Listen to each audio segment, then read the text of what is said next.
Welcome once again to all those brave enough to peer beyond the veil of the ordinary. Here, where reality cracks at the seams and dreams leave their mark on the waking world, begins a story that was never meant to be uncovered. What you hold in your hands is not just a collection of pages, but a door behind which lurks something that does not like to be seen. So before you go any further, look around. Are you truly alone? Whose eyes do you feel on you as you read these words? If fear hasn't crept beneath your skin yet, brace yourself. Chapter 2 is already opening before you. Welcome to the darkness. Chapter 2. The Shadow of Dreams. I dreamt of a city that wasn't on any map. Its streets were too dark and the buildings loomed overhead like the interlocked fingers of giant hands. The streetlights gave no real light, only flickered ominously, casting jagged shadows. The air was heavy, saturated with dampness and dust that settled on my skin, leaving a sticky residue. Somewhere in the distance, a quiet whisper echoed, a sound like the rustling of dry leaves, and it made my heart clench in my chest. I walked down the street, and the farther I went, the stronger I felt the presence of unseen eyes watching me. At first, it was just a sensation, a faint chill creeping down my spine, a vague premonition of something being terribly wrong. Then I saw them, eyes. They emerged from the dark alleys, behind shattered windows of abandoned houses, in the reflections of puddles on the cracked asphalt. They had no distinct shape, just flashes of white in the impenetrable darkness. They did not blink. I quickened my pace, trying not to look to the sides, not to stare into the shadows that seemed almost alive. But the moment I started running, the city changed. The streets were no longer empty. The doors of the houses creaked open and figures stepped out. Tall, gaunt, they had no faces, only smooth, blackened contours where their heads should have been. They moved silently, gliding across the ground, heading straight for me. I couldn't scream. I couldn't stop. I ran, but with every step my legs grew heavier, as if sinking into thick tar. The streetlights dimmed, their glow fading into weak flickers that dissolved into the darkness. The street narrowed, the buildings pressed in on me, and suddenly I was trapped in a suffocatingly tight passage. Then I heard a voice. It came as if from beneath the ground, deep like the roar of the ocean. It had no clear articulation, just a hoarse whisper that burrowed directly into my brain. I didn't understand the words, but their meaning sprouted in my mind like a poisonous plant. You will see what is hidden. I woke up abruptly as if someone had shoved me.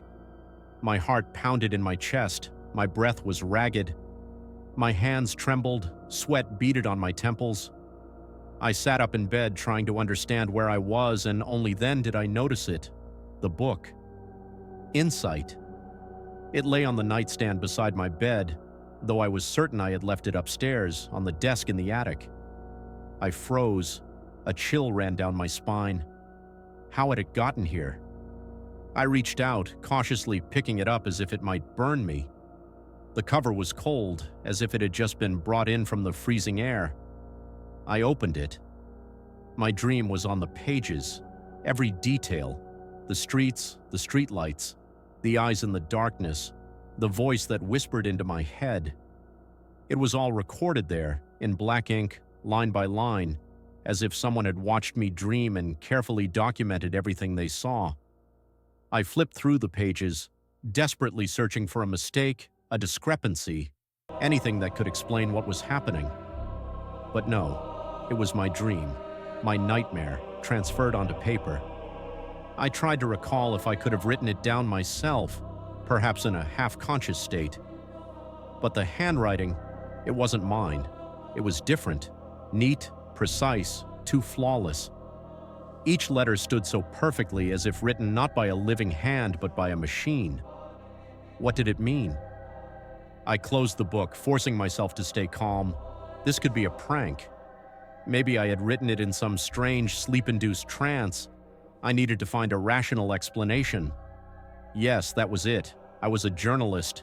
My job was to uncover the truth, not to build mystical theories. But the longer I stared at the closed book, the more I felt that the answer lay far beyond the realm of logic. I glanced at the clock, 2:30 a.m. This could wait until morning. Maybe I was just too exhausted, and a little rest would clear my mind. I placed the book back on the nightstand, lay down, and stared into the darkness of the ceiling. But sleep wouldn't come. Somewhere in the house, a faint creak echoed. Just one sound, but clear enough for me to hear. I froze, listening, waiting for it to repeat, but the house remained silent.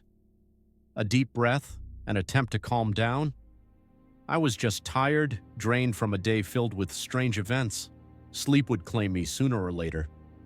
I lay back down, trying to push all thoughts aside. My eyelids grew heavy, and my body finally surrendered to exhaustion. Soon, the darkness of slumber consumed me. When I woke up, dawn was already breaking outside. I sat up, glanced at the nightstand out of habit. The book was still there. The same black letters, Insight, glistened ominously in the morning light. But there was no time to dwell on it. I had to get ready for work. Reassuring myself once more that I would find the answer later, I began preparing for a new day. The darkness never truly leaves, does it? It lingers in the corners of your room, in the silence between breaths, in the flicker of your screen as these words come to an end. But stories like this thrive not just in the shadows, they grow stronger when shared, whispered from one curious soul to another. If you've felt the chill, if the weight of unseen eyes followed you through these pages, let me know. Like this chapter, subscribe so you don't miss what's waiting next, and leave a comment. Tell me what you saw, what you felt, or what you fear might come next.